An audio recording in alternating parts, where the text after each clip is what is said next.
هذا النهائي نتاع كأس العرب اللي هزته المغرب، ما شاء الله مبروك عليها. سكور 3-2 وليكيبات الزوز عملوا ماتش كبير على الاخر. اللي انا ما فهمتوش هذا شنو صراحه، هذا اللي نشوفوا فيه، هذا شو اسمه هذا؟ الله في قلوبكم خيرا يؤتيكم خيرا. والتواضع جميل، من تواضع حقيقة من تواضع لله رفعه.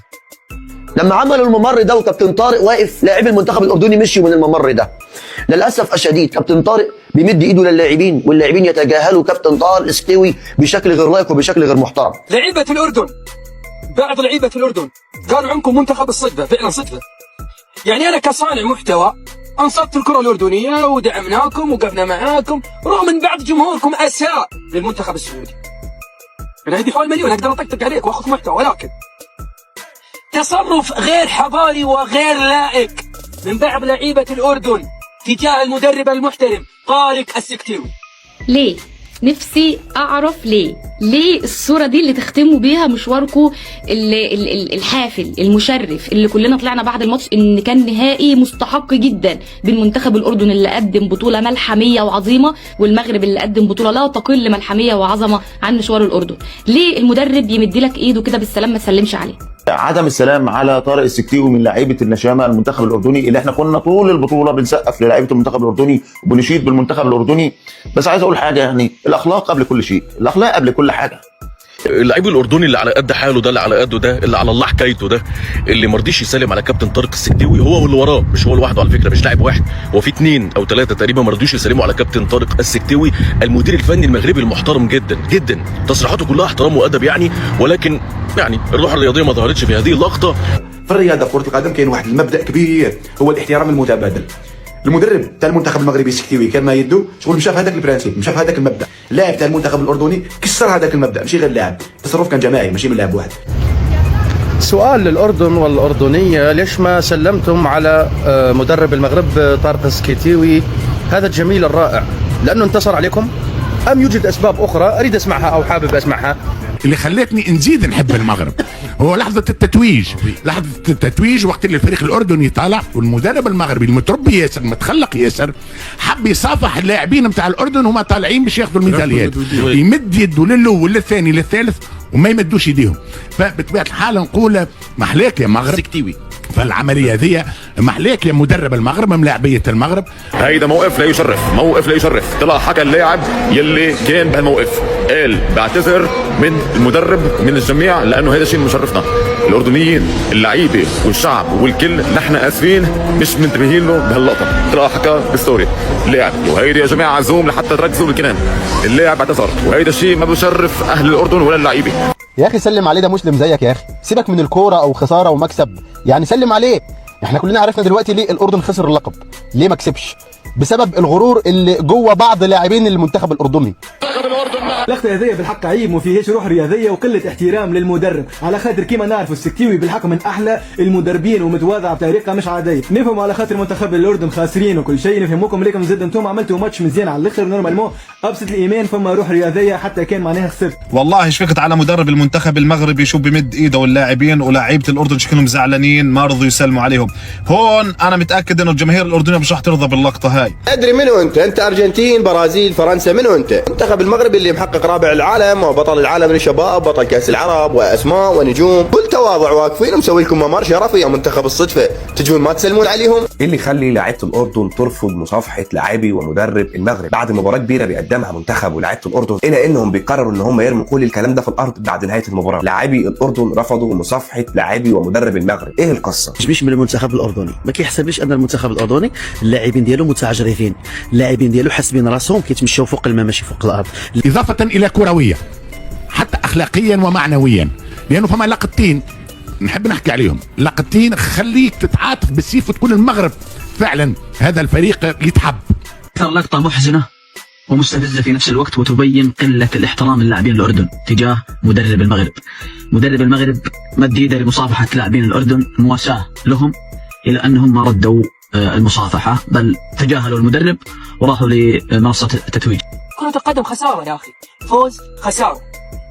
طارق السكتوي يقول الله يعلم ما في القلوب، والحمد لله وبنياتكم على نياتكم ترزقون.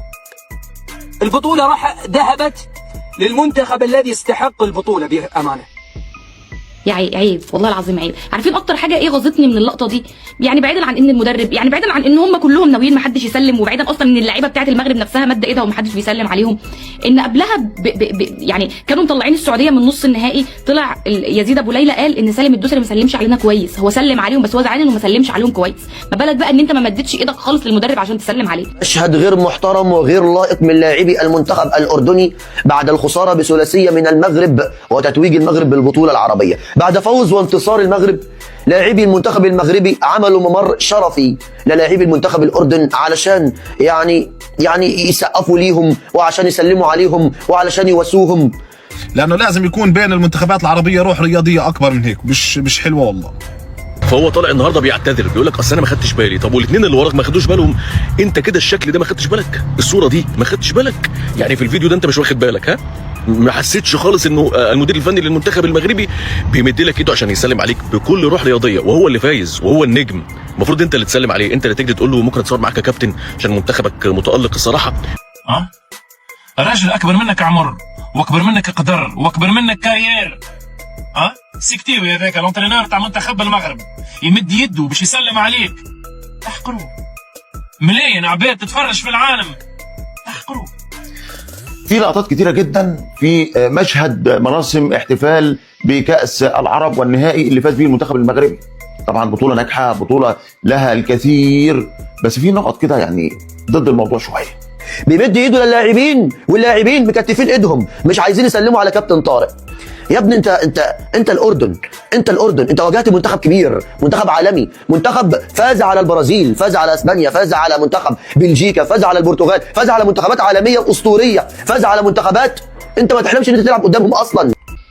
طارق السكتيوي، اقسم بالله يا طارق السكتيوي ان اللي سويته ما زادك الا رفعه واحترام ومحبه.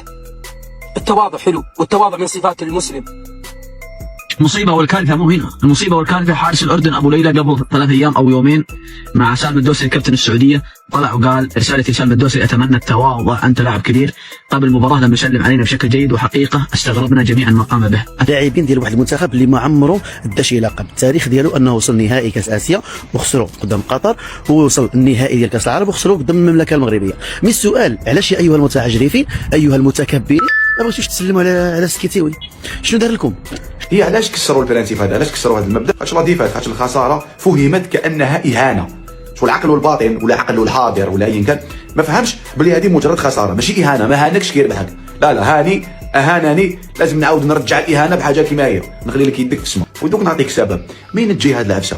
كيكون فريق غير متعود، ماشي مولفين يتنافسوا، ماشي مولفين يلحقوا لي فينال، ماشي مولفين يلعبوا على اشياء مهمه.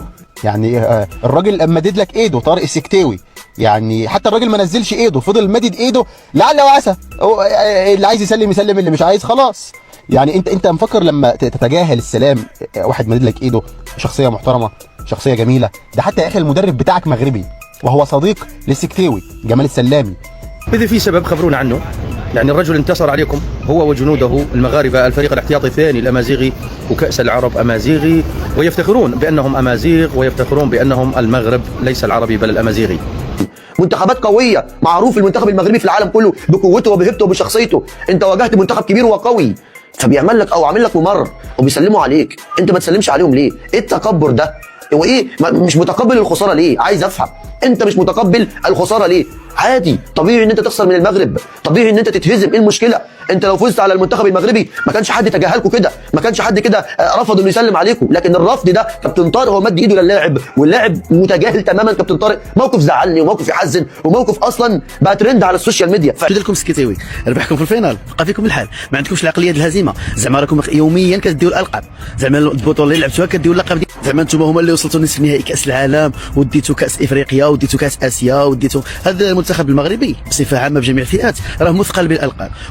معناها الفريق هذايا كان فريق اخر المغرب راهو يوريك لي جينيراسيون تاع المغرب U17 U23 الفريق الرديف لا البي كله حاضر معناها سامحني، مع الملاعب اللي موجوده في المغرب، مع المغرب باش ينظم كاس العالم. المغرب في عالم اخر. انا خليني نقول المغرب في كوكب وبقيه الفرق العربيه، خلينا نقعد في العربي، في كوكب اخر. انت شكونك انت؟ انت كرويا مثل كرويا كوره انت شكون؟ انت البرازيل؟ انت المانيا؟ ايطاليا؟ يمدوا ايديهم هذوما ويسلموا على الرجال. انت شكونك؟ من شنو مصدوم سمح؟ المغرب كوب دي موند في الصغار هزتها، المغرب دومي فينال كوب دي موند في الكبار وشارة لها هزتها. يا جماعه صلوا على النبي، اللي عم يطلع على السوشيال ميديا ينتقد اللعيبه بهذا الموقف موقف لا يشرف، بس بالاخر طلعوا اعتذروا، والاعتذار من شيم الرجال. بالنهايه اللعيبه كمان ضايجين من بعد مباراه كاس العرب نهائي، عم يبكوا دم. الجماعه كانوا قاصين من بعد خساره اهم بطوله بالتاريخ عندهم. هذوين فتحت عينيهم، يعتبروا الوصول لنهائي ولو كاس العرب، يعتبروا الوصول للنهائي ليه كما حطوا وجوديه نخسر هاد لافينال عندها خلاص ما راحش نزيد نشوف فينال، ما عندوش كونفيونس داخل عمرو باللي لا تجي هذه من تجي كي توالف تشارك وتلعب لي فينال وتربح لعبك وتبدا اليوم ربحت وغدوه تخسر. اهم شيء يبقى الاحترام، يبقى الريسبي. وتونس وليبيا ليش يعني خلص فرد مره انتم يا الامازيغ احفظوا كرامتكم ولكم تاريخ عظيم ويشرف كل العالم. سووا بطوله كاس الامازيغ وعدد دول الامازيغ اكثر من 8-9 دول من طنجه الجزر الكناري. دول الخليج 6 العربيه بس، حتى اليمن ما هو بعربي ولا السوري سرياني، العراقي اشوري، وكذلك اللبناني فينيقي والمصري قبطي فرعوني وكذا، فكلها هاي مستعربه الشعوب ترى.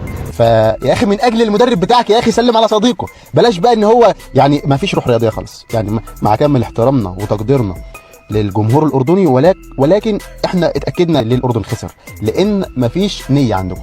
ديروا النيه يا اردنيين شويه، وانتم ممكن يعني اقول ايه، يعني الاردن بيخسر نهائيات كتير ربما يكون بسبب هذه الافعال.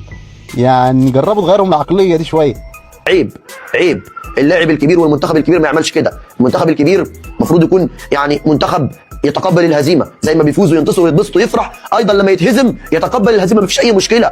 انك تتجاهل كابتن طارق وتتجاهل اللاعبين المغاربه، لا ده اسمه عيب وعدم احترام. دي كوره في الاول وفي الاخر، والمفروض ان هي فيها روح رياضيه عاليه. بعد الخساره بعد المكسب المفروض انه يكون في روح رياضيه عاليه. لكن عجبني كابتن طارق وجمال السلامي والاحضان والادب والاحترام والاخلاق. كابتن جمال السلامي يعني مدير فني محترم وكبير، امبارح عمل كل حاجه في الكوره علشان شغله، علشان ينصر الفريق اللي بيدربه. والعروبه ليست شرف، يعني ليست قيمه، لا تعطيك قيمه، بالعكس متاخرين هم في كل شيء وبدائيين خطيه. مؤخرا اجوا رعيان غنم خطيه قطاع طرق وكذا والامور كل الحب لهم اكيد، لكن مش تشريف. كلمه لما اقول لك انت انت عربي هاي مي تشريف. هو العربي شنو ماركه اصليه؟ ومع ذلك بكل تواضع كيمد لك يدو باش يسلم عليك ويقول لك هارد، ولكن بالتكبر ديالكم انكم ما رضيتوش وما بغيتوش تسلموا على السيد طارق السكيتاوي اللي حنا نكين له كامل الاحترام وكامل الانجازات بالفضل ديالو وبفضل الله سبحانه وتعالى اولا والفضل ديالو. اللقطه الاولانيه وقت اللي دخلوا اللاعبين للميدان وكانت امطار استثنائيه في الدوحه. الامطار تجي مره في الفيل، معناها ترتيبي بتقول اي الماتش معناها الامطار في الدوحه تجي مره في الفيل. وقت اللي دخلوا امطار غزيره معهم الوليدات الصغار اللاعبين نتاع المغرب الكل نحاول فوقانيه نتاع الشوفيتمون وغطوا بها الوليدات الصغار. معناها اللقطه هذه حلوه برشا، عملت تقريبا حتى الناس اللي تفهم شويه وكذا قالوا والله لقطه المقابله. حد يقول لي انت مصري انت خسران، لا بالعكس والله انا عادي مفيش مشكله. خسرت انا ما بحزقش ما بزعلش ما بقولش مثلا ده انا تعرضت لظلم ومش عارف خسرت بالحكم وكده، لا عادي مش فارقه عادي. اللي بيكسب ببارك له وبقول له مبروك وبفرح له من كل قلبي. لكن اللي حصل النهارده من لاعبي المنتخب الاردني تجاه مدرب المنتخب المغربي لا يليق، رغم ان هو بيلعب قدام منتخب بلده وعمل كل حاجه في الكوره. كابتن جمال السلامي اللي خد الجنسيه الاردنيه بجانب الجنسيه المغربيه طبعا بعد الانجازات التاريخيه اللي هو عملها وبعد ما وصل الاردن لمكانه كبيره جدا جدا، هو السبب بعد ربنا عز وجل ان الاردن دلوقتي الكل يعرف انها منتخب قوي. كابتن جمال السلامي هو السبب في كل ده، وصلهم لنهائيات كاس العالم ووصلهم لنهائي البطوله العربيه، ولسه الانجازات مع كابتن جمال لسه هتيجي اكتر واكتر واكتر. ممكن اتصور مع حد من كرة القدم المغربية اللي هي عملت تاريخ وعملت انجازات، انت اللي تجري تتصور معاه وانت اللي تجري تسلم عليه، ولكن معلش بس ما تقولش انا ما خدتش بالي، عشان انت واخد بالك وشايف كويس قوي انه المدير الفني المحترم كابتن طارق السكتاوي بيسلم عليك وانت ما سلمتش. بس انا اعذرك انت زعلان عشان دول المغرب وفي الاخر والو وفي الاخر ما تسلموش عليه. راه ديما كيقولها في الخطابات ديالو مور اي انتصار التواضع هو كل شيء، ومن تواضع لله رفعه. ولكم شفتوا رفع السكسيوي لانه الحمد لله متواضع. اتمنى منه ان يتعلم من ياسر قحطاني. طب انت لاعبين منتخبك كلهم ما ردوا المصافحه على مدرب المغرب، هذه قله احترام ما ودي اكثر صراحه، لان الموقف صراحه مستفز جدا.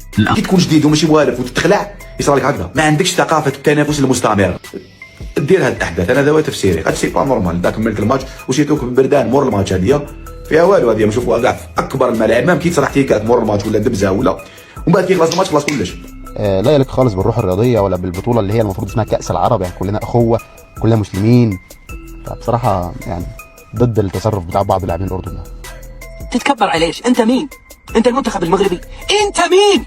عندك تاريخ في اسيا صفر، في الخليج صفر، في غرب اسيا صفر، اسيا صفر، تبي اشخصنها حشخصنها معاك. نعتذر كعرب اسيا لعرب افريقيا، نعتذر يا السكتيوي من قلب سعودي والله المعد.